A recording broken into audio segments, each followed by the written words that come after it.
What an end to a week. Look at me. I'm all bleached out. This is Tommy Krasafi. You are listening to the Agbo Podcast. Maybe you're watching the Agbo Podcast, but if you're watching this episode with Mr. Jim Wiesemeyer, you didn't come here to see me. Now, I am at the RFD TV studios. If you've noticed, I've been doing TV all week, filling in for my good friend Scott Shelladay, the cow guy. We even had Mr. Wiesemeyer on the show, but you came here to see him. And I look so bad on this camera. I'm probably going to do a lot more full screens of Jim. There he is, the star. Look at us. I need a tan. Actually, this is what you get when you use $1, your camera and your laptop versus your nice thing. Jim's recording from an Apple laptop, and he looks handsome. MacBook Pro is the best laptop you can get, period. Done. He's coming to you from Washington. Welcome to the show. Wiesemeyer's, how do I say it? Prospectus. I mean, it's complicated. Mr. Jim Wiesemeyer, you did very well on TV yesterday. Very well. Well, thank you. Thank you very much. And we're raring to go now because we've got a series of topics to go through, Tommy. Let's get them done here. Try to keep this show on time. Thank you for watching. Thank you for listening. Let's go to the first topic. Farmers are worried. Are they? They're very worried. There's a cash flow dilemma going on, and it could linger a while. Now, Southern Ag Today is a daily publication of Texas A&M and other universities, and they were out with a circular this morning that was a pretty good perspective, if you will. They actually asked the question, why U.S. farmers are still worried despite the $1 billion in aid. Now, where are those $1 billion in aid, Tommy? Mm-hmm. The One Big Beautiful Bill Act includes $62 billion. Now, that's spread over 10 years, but that just covers only a fraction of the past and projected losses. Then you had that American Relief Act last year, December 21 to be exact. That was almost $31 billion. You had the economic assistance, which was $10 billion. USDA's already paid out $8 billion of that. But perspective, that's just 26% of the 2024 crop losses. And then we have the disaster funding of almost $21 billion. But again, that only pays about 32% of the disaster loss. Then when a farmer utilizes either the ARC or the PLC for their 2024 crop, not 2025, for their 2024 crops, that's really outdated benchmark from the 2014 Farm Bill. When we switch to 2025 crop year, farmers won't get payments until October 2026. Now, here's the perspective I have on that. There's going to be a congressional initiative, count on it, to advance some partial payments for the 2025 crop prior to October 2026. And it won't make any farmer whole, but it'll give some needed cash flow. Again, perspective. Soybeans right now are facing a loss of nearly $2 per bushel. The ARC and PLC programs in Title I, that'll just offset about 37% of that based on current projections from the Southern Ag Today people, Dr. Joe Outlaw, Dr. Bart Fisher of Texas A&M. So it leaves most losses uncovered. So what's the conclusion? I'll almost guarantee you there'll be another economic assistance package for agriculture by the end of this year. It can come either through congressional legislation or USDA, the Trump administration, can tap the Commodity Credit Corporation again, which they did in Trump's first term, if you recall, when we had the trade war with China. But we have to wait for Congress to replenish that Commodity Credit Corporation funding, and they'll do so probably in October of this year. It'll be part of the Ag Appropriations Bill. They have a borrowing authority of $30 billion, and it's way down from that. So again, the bottom line is it's going to come later, but it'll be this year because ag bankers are calling in to the farm state lawmakers, farm groups are calling in, and USDA Secretary Brooke Rollins at the cabinet meeting this week, I think it was on Tuesday, brought charts along to show the cabinet, including, of course, President Trump, the downturn in crop prices, farm income, the cost side. So Trump heard all that. So I don't think it's a question of if, it's when, and how much. But we need this. We need them to refill. What is it again? You said they The need Commodity Credit Corporation, CCC. That's the CCC. I've always said it's kind of USDA's credit card or ATM machine, because that's what they utilize for the Conservation Reserve program payments, farm program payments. That's where Trump tapped the CCC, Commodity Credit Corporation, during his first term for what will eventually was $28 billion. That's a chunk of change, even in D.C. If you had that in your wallet and you dropped down the street, you'd be pissed. All right, so you keep saying what is needed. You have it right here. Absolutely. You just can't define a problem. You have to say, okay, how do we get out of this hole? Three things is what analysts are telling me. Trade deals that really focuses on agriculture. Now, we've had a couple that have been pretty good for biofuels. Japan, the United Kingdom, etc. Vietnam announced this week that they're going to change their policy to import more U.S. Ethanol and corn. So we've got the steps for not a solution, but for some progress in the trade policy arena. And the big kahuna on the trade deal would be China. Again, I would predict that by the end of this year, we'll have a summit between President Trump and China's leader Xi Jinping. And if they have the summit, they're going to announce something, what we call receivables, and it'll be another trade agreement. Let's hope it's better on enforcement than the phase one was. But that'll be good for soybeans, because of all the commodities in the U.S., that is hurting the most relative to the lack of China purchases. They haven't purchased one bushel of soybeans from the 2025 crop. It'll be soybeans. So that's in the future to watch out for.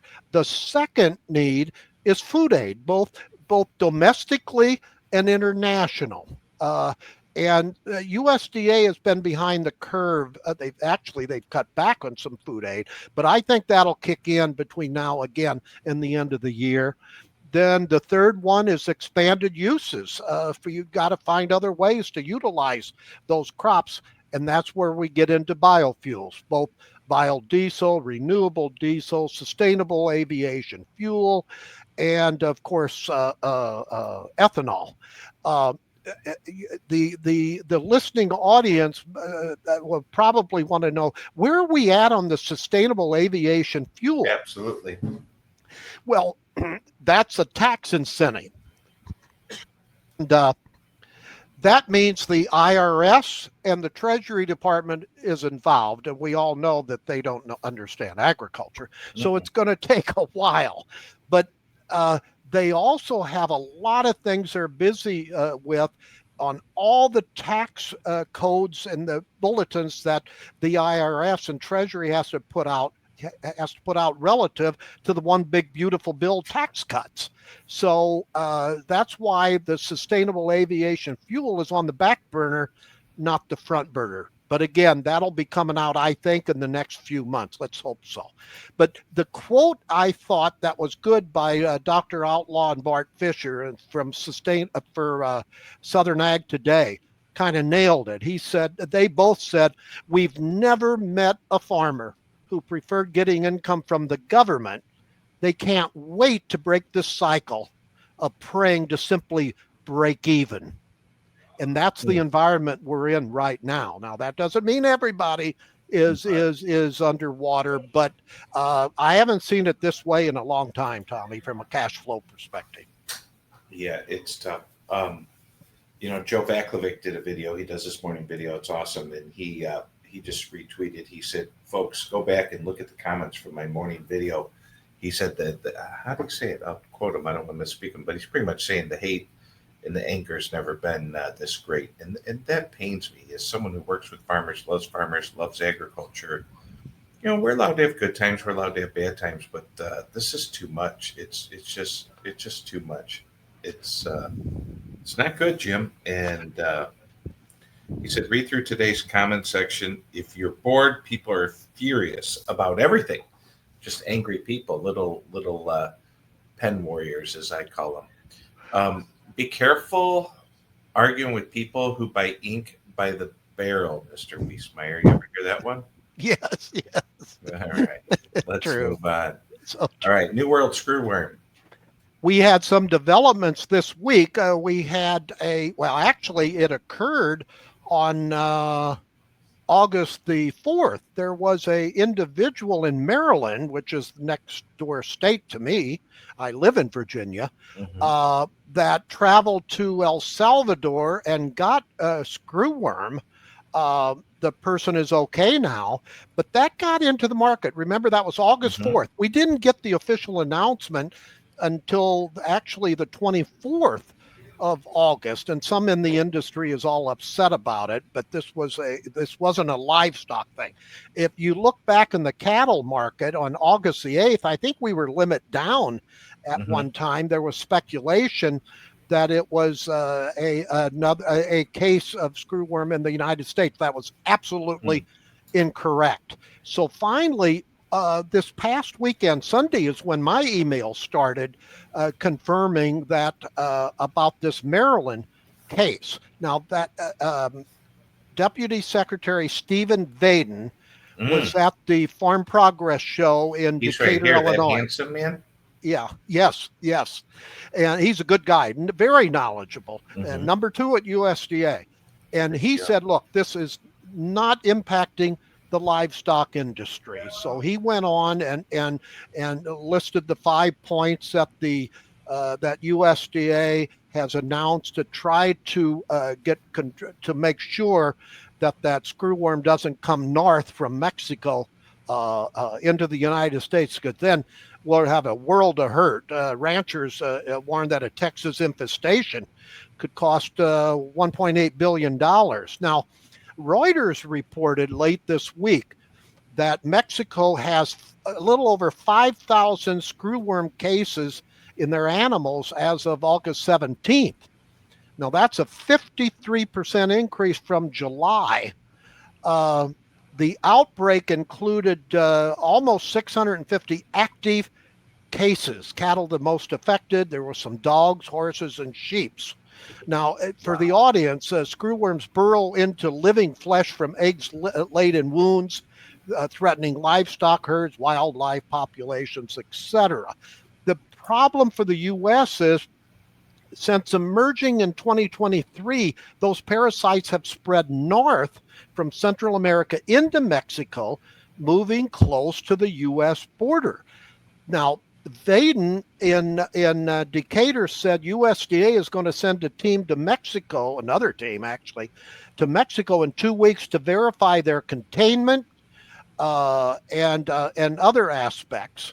Now, my big question from the Reuters report were any of these new cases north of the sterile fly release zone? Now, see, we've released sterile flies because they only populate once in their lifetime. So that's why the sterile flies are needed, because then you don't produce it.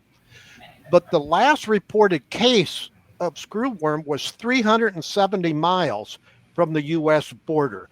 I'm trying to get an update to that. I don't have it for this show, but I'll try as soon as I get that information, I'll put it in my daily letter, or maybe we'll do it next week if I get an answer. But that's your key on screwworm. We have to take every effort to keep that away from that Texas border. Absolutely. All right. That was incredible. We're halfway through the show.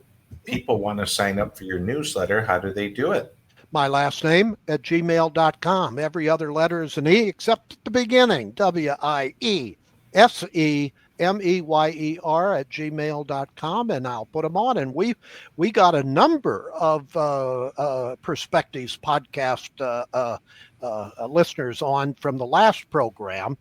And then your RFD TV got, I would think, about 30 or 40 into it as well. So this is my give back, Tommy, to the industry that has been so good to me. I love it. I love it. I'm going to click on some things. Let's see, T3 EPA. Yeah, this past week, EPA announced the what we call the small refinery. They've issued the 175 actually petitions. 63 got full exemptions, 77 partial, 28 petitions were denied, and 7 were deemed ineligible. What does that mean? Well, refineries that had already retired the RINs to meet the compliance, they're not being returned. So that wouldn't have any market impact. But what was positive to this, remember on our last program, we had the rumor that this was going to come out, and it was positive. And we thought, I wonder what's going on there. This is the reason why. They're going to reallocate those plans for 2023 and later years. That'll mean they'll propose a rule to reallocate the exempted mandated volumes beginning in 2023.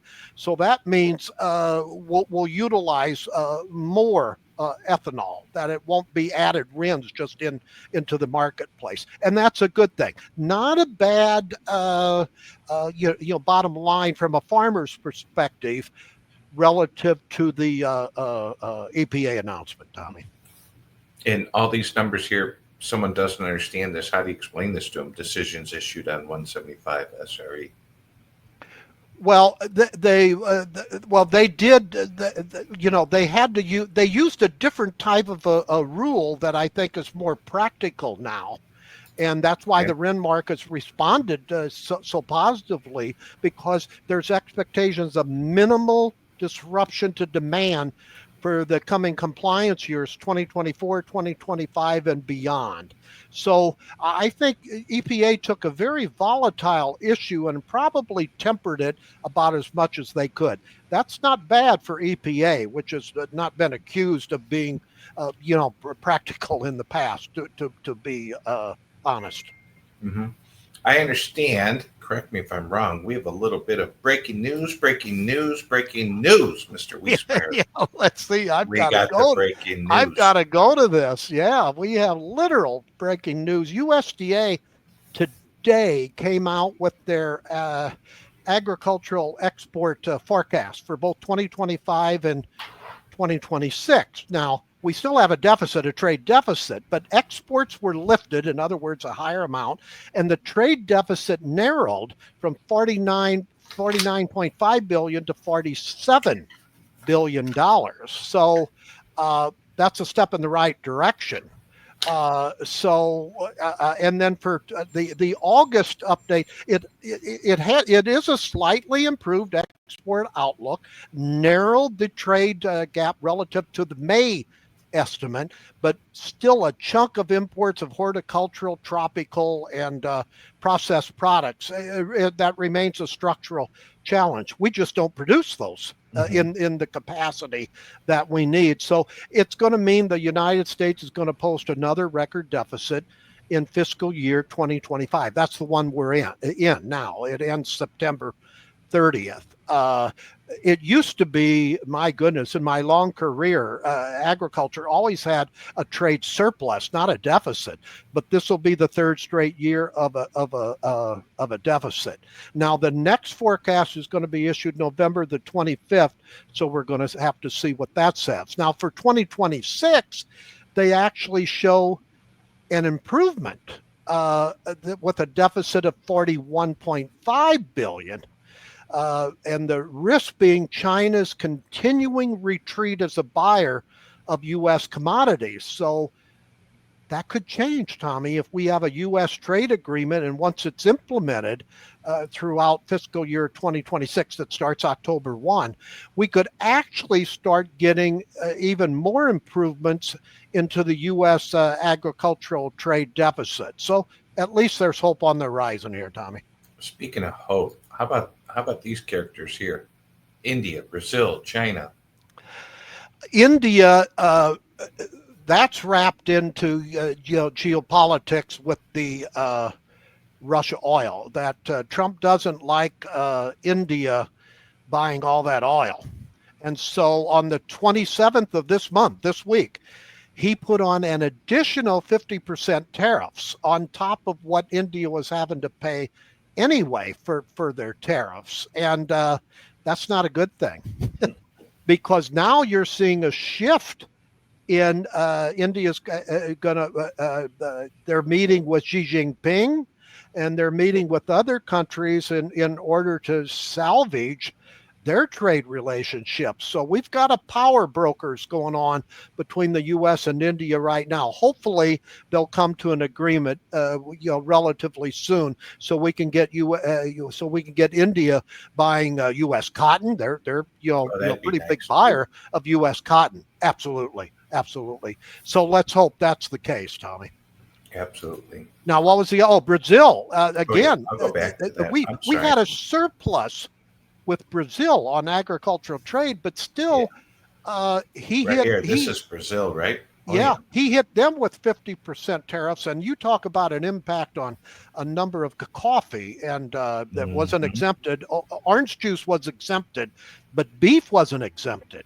So our already high, import hamburger prices are going to go higher, because we import a chunk of Brazilian hamburger. Now, again, Brazil's going around the world now trying to find alternative markets on this one. So okay. I don't know how this is going to be concluded, because it gets into geopolitics between Trump and Brazil's current leader, because Trump was far more friendly with their prior leader, Tommy, on that one. So just trade policy is almost every day I can write about trade policy that it has market implications. So you have to go through them.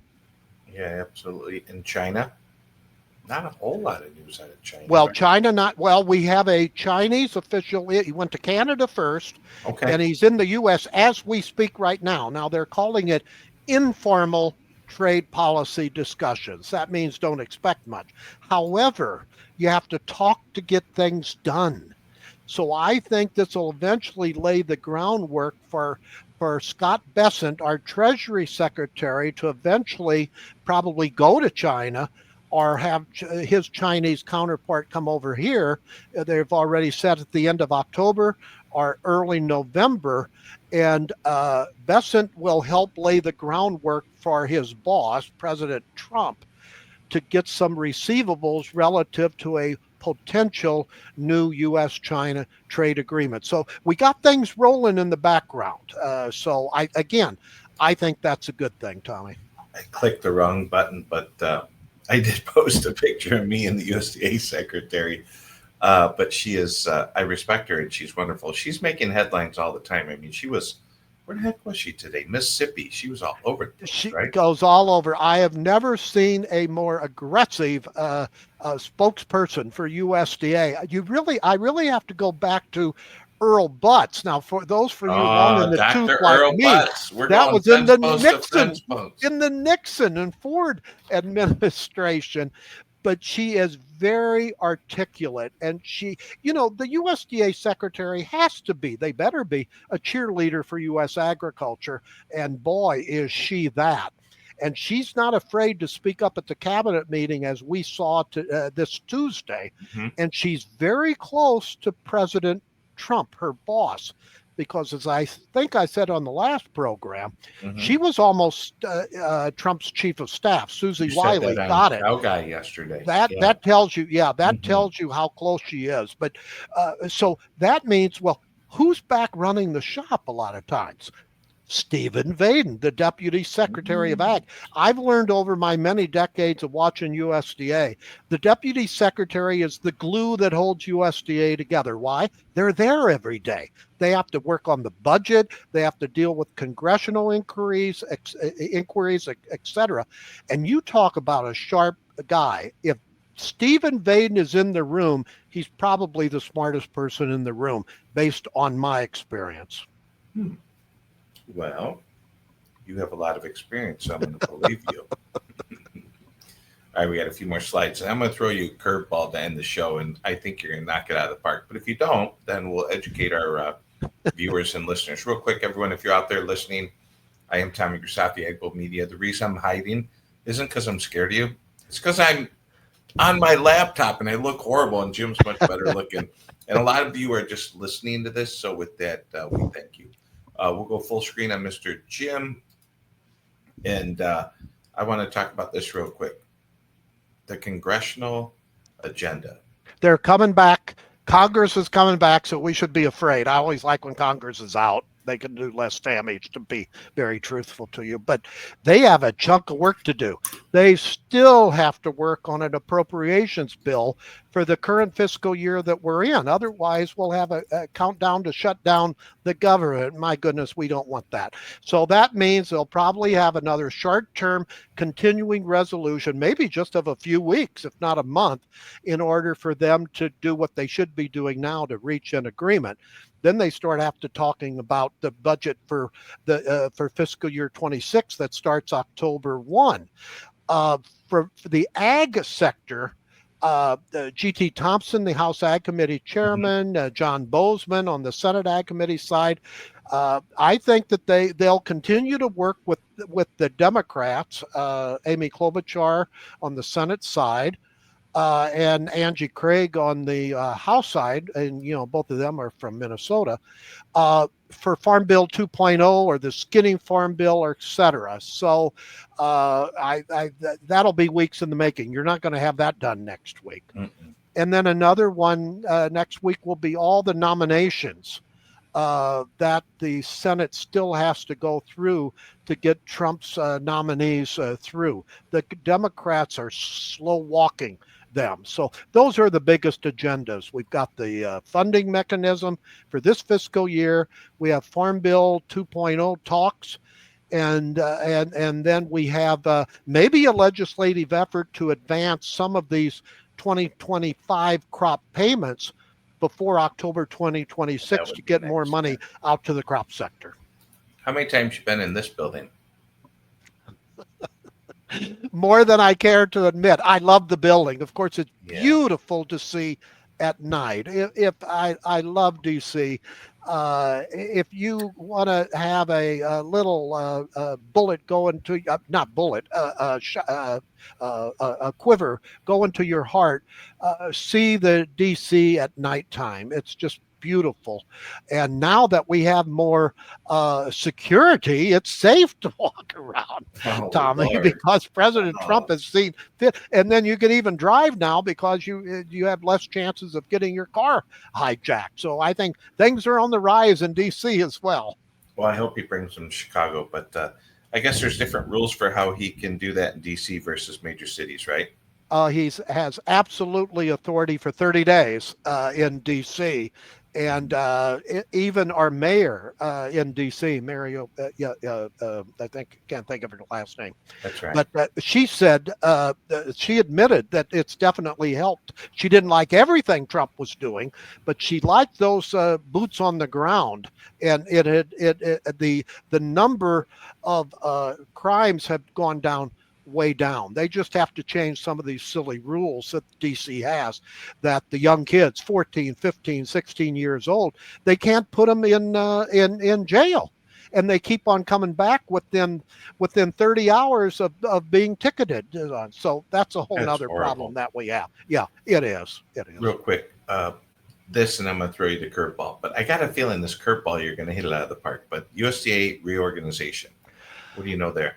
Oh, my goodness. I'll tell you who, again, I'll do Vaden. He was asked this, and I always look up the quote of note. And when he told the Farm Progress Show about the USDA reorganization, he said this line: when you're in the District of Columbia, there are all sorts of people jumping up and down about this thing. They don't like it. But one thing he said he's noticed is that when you get roughly 45 minutes outside of the District of Columbia, nobody thinks it's really a bad idea because everybody kinds of understands, he said, that it's just seen as natural to have the people for USDA be as close to their constituency as possible in the states. Now, I would never use the word everybody because that'll get you in trouble. Mhm. Many people believe that outside of that 45-minute area. Yes, it's controversial, but to get the USDA people back into the countryside, he said, like one of the hubs is Indianapolis. That's half the cost of housing and other aspects of living compared to DC. So once they have that established, families that work at USDA will stay in the job longer because they'll be able to afford it so much better. Now, we can quibble about where these hubs are, and there's a call for public comment until September 1, so that's coming up. I think that they're going to add another hub, probably Iowa someplace, but that's just That would make me. sense. But the bottom line on reorganization, no, this town, DC, hates change, but they are within their legal grounds to have this change. It's going to take time. It'll eventually make more sense than it is right now. All right, take a big breath. We're meeting with Mr. Jim Wiesemeyer. It's been a long, crazy week. We're coming up on a holiday. He doesn't know I'm doing this, but he's so damn smart. I know he's going to get this one.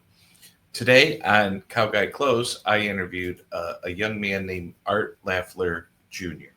If I asked you, do you know what the Lafleur curve is? Lafleur curve. Jeepers. Yeah, Could you just pretend you don't know something? For the love of God, explain it to the viewers. That means you have tax cuts, okay, and that'll instill all sorts of investment, and it's better for the economy, and it'll give more people more money to spend the way they think that it should be spent, rather than the government telling you how to spend it. That's as simple as that. I remember his father wrote it on a piece of envelope in the Reagan administration years. So it works. It has succeeded.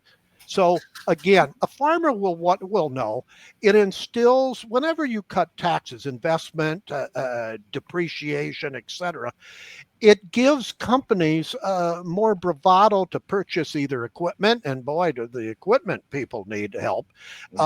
Two, it lets a number, not just in agriculture, but overall business, it gives them more bravado to hire people, more people, pay them maybe a little bit more, and to stretch a little bit in their entrepreneurial spirit. And that's what's made America great. And I think all that's wrapped into that curve, if they allow it to work, Tommy. That was Jim Wiesemeyer with Wiesemeyer's Perspectives. I tried to throw him a zinger. Not only he hit it out of the park, he hurt some little kid who was standing outside of the park when the ball landed. For the love of God, what a privilege to work with you, Jim. I'm going to get out of here. It's been a long week, but I'm going to get the show boxed up. How do people get a hold of you? I got to pop up. We want them signing up for your newsletter. I noticed my viewership, listenership, downloads, watches has exploded since partnering with you. And for that, I'm very grateful, sir. Sure. Just email me at my last name at gmail.com, WIESEMEYER@gmail.com. And as soon as I get your email, you'll get my letter the very next day. And sometimes you put out multiple ones with breaking news and special report. Well, I'm just, after we get done with this podcast, I got to write a special report on this ag trade number. So you got my thoughts before I can get them out on my on my letter. Just about the time you get done with this, if you give me 20 minutes, I'll have this boxed up, so I'll get this back to you. All right, Tommy Grisafi coming to you from Nashville, Tennessee. Ag Bull Media, Ag Bull Podcast, Ag Bull Trading. Just Google Ag Bull. Mr. Jim Wiesemeyer. Once you learn to spell Wiesemeyer, The world is yours. With that, another great episode. Thank you, sir. We'll see you, Tommy.